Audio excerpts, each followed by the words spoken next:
যাই হোক সম্মানিত সুধী, আল্লাহ রাব্বুল আলামিন হযরত লোকমান তার পরিজাত পুত্র সন্তানকে যে তাওহীদের শিক্ষা দিলেন, এই শিক্ষা আল্লাহ তাআলা এতটা খুশি হলেন, খুশি হয়ে আল্লাহ তাআলা হযরত লোকমানের ব্যাপারে আয়াত নাযিল করে দিয়েছে। হযরত লোকমানের ব্যাপারে আল্লাহ তাআলা বলেন, ওয়াসাইনাল ইনসানা বিওয়ালিদাইহি হামালাতুহু উম্মুহু ওয়াহানান আলা ওয়াহানিন ওয়া ফিসালুহু ফি আমাইন। হযরত লোকমানের ট্রেনিং এ, হযরত লোকমানের সন্তানকে দেওয়ার শিক্ষায় এতটা খুশি আল্লাহ তাআলা হলেন, আল্লাহ তাআলা যেন বললেন, ও লোকমান, তোমার মতো শিক্ষা যারা তার সন্তানকে দেবে, ও লোকমান, তুমি তোমার সন্তানটাকে এমন শিক্ষা দিলে তোমার সন্তানকে তুমি আমি আল্লাহর সাথে পরিচয় করায় দিয়েছো, আমি আল্লাহ তাওহীদ শিক্ষা দিয়ে দিয়েছো। সুতরাং আমি আল্লাহর দায়িত্ব এসে গেছে, আমি আল্লাহর দায়িত্ব, রেসপন্সিবিলিটি এসে গেছে, আমি আল্লাহ তোমার সন্তানকে তোমার সাথে পরিচয় করায় দেই। সুবহানাল্লাহ। হযরত লোকমান তারপরে যাক তার সন্তানকে আল্লাহর সাথে সম্পর্ক জোড়ায় দিলেন। ও পৃথিবীর মুসলমানেরা, আজ যদি তাদের মুসলমানদের সন্তানগুলোকে আল্লাহর সাথে সম্পর্কটা জোড়ায় দেওয়া যায়, আল্লাহর পরিচয়টা যদি আগে দিয়ে দেওয়া যায়, তাহলে পৃথিবীর কোন সন্তানরা পিতা মাতার অবাধ্য হবে না। সন্তানকে যদি দ্বীন শিক্ষা দেন, কোরআনের তালিম দেন, কোরআনের শিক্ষা ব্যবস্থা যদি সন্তানটাকে কোরআনের শিক্ষা ব্যবস্থা দিয়ে যদি সন্তানটাকে গড়ে তোলেন, তাহলে আল্লাহ তাআলা নিজ দায়িত্বে, নিজ জিম্মায় আপনার সন্তানকে পিতা মাতার ফজিলত আল্লাহ তাআলা বুঝায় দেবে। সুবহানাল্লাহ। হযরত লোকমানকে আল্লাহ রাব্বুল আলামিন বলছেন, ও লোকমান, তোমার উপরে এতটা খুশি হলাম, ওয়াসাইনাল ইনসানা বিওয়ালিদাইহি, তামাম পৃথিবীর মানব সন্তানদের প্রতি আমি আল্লাহর ওসিয়ত হচ্ছে, আমি আল্লাহ রাব্বুল আলামিন ওই সব মানব সন্তানদেরকে নির্দেশ দিচ্ছি যাদেরকে তার পিতামাতা দ্বীন শেখাবে, আমি আল্লাহর সাথে পরিচয় করায় দেবে, তাদের পিতামাতার ব্যাপারে আমি আল্লাহর উপদেশ হলো এই, হামালাতুহু উম্মুহু ওয়াহানান আলা ওয়াহনিন ওয়া ফিসালুহু ফি আমাইন। তারা যেন তাদের পিতামাতার ব্যাপারে সাবধান হয়, কারণ তার মা তাকে কষ্টের পর কষ্ট করে গর্ভধারণ করেছে এবং দীর্ঘ 2 বছর পর্যন্ত দুগ্ধ পান করিয়েছে। সুতরাং দুনিয়ার সন্তান, আনিশকুরুনি ওয়া লিওয়ালিদাইহি, আমি আল্লাহর প্রতি কৃতজ্ঞ হও এবং পিতামাতার উপরে কৃতজ্ঞ হও। ইলাইয়াল মাসির, পিতামাতার প্রতি কৃতজ্ঞ হও, আমি আল্লাহর প্রতি কৃতজ্ঞ হও, আর জেনে রেখো, ইলাইয়াল মাসির, রিটার্ন ব্যাক টু মি, তোমাকে আমার কাছেই ফিরে আসতে হবে। আমাদেরকে ফিরে যেতে হবে কার কাছে? আমাদেরকে চলে যেতে হবে কার কাছে? এইজন্য পিতামাতার সাথে উত্তম ব্যবহার করতে হবে। হুকুমটা কার? আল্লাহ তাআলা বলেন, এই জায়গায় যদি আপনি না বোঝেন, আরেকটু ক্লিয়ার করে আল্লাহ তাআলা সূরা বনী ইসরাঈলে আপনাকে আমাকে বুঝিয়ে দিয়েছেন। আল্লাহ তাআলা বলেন, ওয়াকাদা রাব্বুকা আল্লা তা'বুদু ইল্লা ইয়্যাহু ওয়া বিল ওয়ালিদাইনি ইহসানা।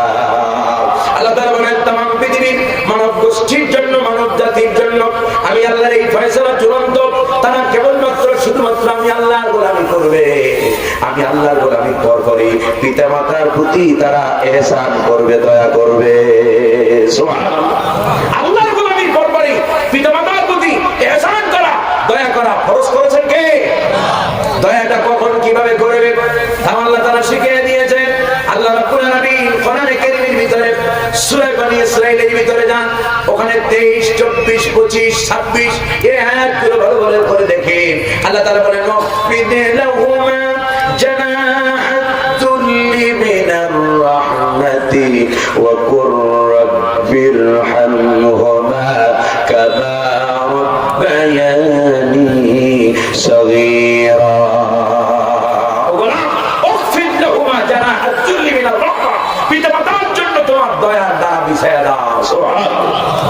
সম্মানিত হাজির, এর আগে আল্লাহ রাব্বুল আলামিন বলেছেন, ওই যে সূরা বনী ইসরাঈলের সম্ভবত 23 নম্বর আয়াতে আল্লাহ তাআলা বলেন ওয়াবিল ওয়ালিদাইনি ইহসানা ইম্মা ইয়াবলুগান্না ইনদাকাল কিবারা আহাদুহুমা আও কিলাহুমা ফালা তাকুল লাহুমা উফফিন ওয়ালা তানহারহুমা ওয়া কুল লাহুমা কাওলান কারীমা।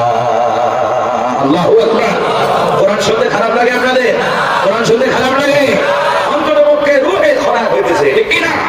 কোরআন শুনলে প্রতিটি অক্ষরের বদৌলতে আল্লাহ তাআলা বান্দার আমলনামায় যে পড়ে আর যে শোনে উভয়ের আমলনামায় 10-10টা নেকি লিখে দেয় কে?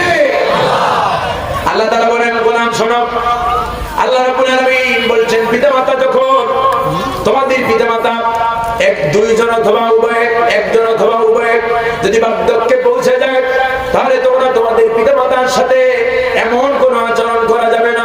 ফালা তাকুল লাহুমা উফফিন ওয়ালা তানহারহুমা ওয়া কুল লাহুমা কাওলান কারীমা। বাবার সাথে উফ শব্দটা পর্যন্ত করা যাবে। বাবা তোমার আচরণে অসন্তুষ্ট হইয়া উফ আমার সন্তান এই কাজটা করতে পারলো এইরকম কোন কষ্ট তারা প্রকাশ করে এইরকম আচরণ পিতামাতার সাথে করা যাবে? হারাম করছেন কে? মা বাবার সাথে করছে কি? এই জন্য আকবরুল কাবায়ের একটা গ্রন্থ আছে, বইটার নাম হলো আকবরুল কাবায়ের, কবিরা গুনাহ। বাংলায় কি বলে? কবিরা গুনাহ। এই কবিরা গুনাহ এই গ্রন্থের ভিতরে সবচাইতে আল শিরকের পরবর্তী কবিরা গুনাহর নাম এসেছে হুকুকুল ওয়ালিদাইন, পিতামাতার নাফরমানি। পিতামাতার কোন অবস্থাতেই পিতামাতার নাফরমানি করা যাবে? পিতামাতা যেমনই হোক পিতামাতার সাথে খারাপ ব্যবহার করা যাবে? এই যে সামনে আসতেছে শোনেন কত কঠিন ব্যাপার। এমন কি আল্লাহ রাব্বুল আলামিন বলেন শোনেন ওয়া ইন জাহাদাকা আলা আন তুশরিকা বি মা লাইসা লাকা বিহি ইলম ফালা তুতি'হুমা ওয়া সাহিবহুমা ফিদ দুনিয়া মা'রুফা। আল্লাহ তাআলা বলেন ওয়া ইন জাহাদাকা আলা আন তুশরিকা বি মা লাইসা লাকা বিহি ইলম। ও সন্তানেরা, পৃথিবীর মানব সন্তানদেরকে আল্লাহ তাআলা উদ্দেশ্য করে বলছেন তোমাদের পিতামাতা যদি আমি আল্লাহর সাথে শিরক করতে তোমাদেরকে বাধ্য করে তাহলে শুধুমাত্র পিতামাতার এই আদেশ এই উপদেশ শোনা যাবে। কারণ নিয়ম হলো লা তাআতা লিমাখলুকিন ফি মাসিয়াতিল খালিক, স্রষ্টার অবাধ্যতার কাজে কোন সৃষ্টিজীবের আনুগত্য যায়। শুধুমাত্র এই ব্যাপারে পিতামাতার কথা শোনা যাবে। আপনার বাবা ভাতিজারি এই সেই পিছনে দৌড়ায়, দুনিয়ার নেতাদের পিছনে দৌড়ায়, ন্যাশনালিজমের পিছনে দৌড়ায়, কমিউনিজমের পিছনে দৌড়ায়, সেকুলারিজমের পিছনে দৌড়ায়, কিন্তু আপনি একলা ইসলামের পিছনে দৌড়ান। এখন মা বাবার সম্পর্কই কাজ হয়ে যাবে। আল্লাহ রাব্বুল আলামিন বলেন না ওয়াসাহিবুহুমা ফিদ দুনিয়া মা'রুফা। বান্দা, দুনিয়ায় তোমার পিতামাতার সাথে অন্ততপক্ষে পিতামাতার দিক থেকে তুমি সন্তান আর তারা তোমার মা বাপ এটা ভুলে যাবে। এই মর্মে একটি হাদিস পরিধানযোগ্য। হযরতে আসমা বিনত আবি বকর সিদ্দিকা রাদিয়াল্লাহু তাআলা আনহা, হযরত আবু বকর সিদ্দিক রাদিয়াল্লাহু তাআলা আনহু এর মেয়ে আসমা রাসূলুল্লাহর দরবারে আসছে, এসে বলছে ইয়া রাসূলুল্লাহ ইয়া হাবিবাল্লাহ, আমার মা আমার বাড়িতে বেড়াইতে আসছে, আমার মা আমার বাড়িতে বেড়াইতে আসছে, আমি কি আমার মায়ের সাথে ভালো ব্যবহার করব? হযরত আসমা বিনত আবি বকর জিজ্ঞেস করছেন রাসূলকে, ইয়া রাসূলুল্লাহ, আমার মা আমার কাছে আসছে, আমার বাড়িতে বেড়াইতে আসছে, আমি কি আমার মায়ের সাথে ভালো ব্যবহার করব? কারণ আমার মা হলো মুশরিক। হযরত আবু বকর সিদ্দিক রাদিয়াল্লাহু তাআলা আনহুর স্ত্রী কি মুশরিক, ঈমান আনে। আসমা বিনত আবি বকর বলেন হে রাসূলুল্লাহ, আমার মা আমার বাড়িতে মেহমান হয়েছে, আমি কি আমার মায়ের সাথে ভালো ব্যবহার করব? রাসূলুল্লাহ বলছেন আসমা জলদি যাও, মাকে সম্মান করো, মায়ের সাথে উত্তম ব্যবহার করো। সুবহানাল্লাহ। সম্মানিত হাজির, হযরত আবু হুরায়রার ঘটনা আমরা সবাই জানি।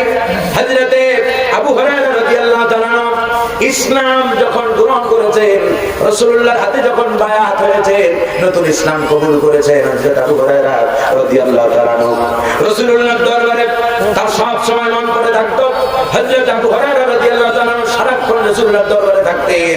একদিন রাসূলুল্লাহর দরবার থেকে ফিরতে হযরত আবু হুরায়রার বেশ খানিকটা দেরি হয়ে গেছে। রাত অনেক গভীর হয়েছে। মা অপেক্ষা করতে করতে সন্তানের জন্য ঘুমিয়ে পড়েছে।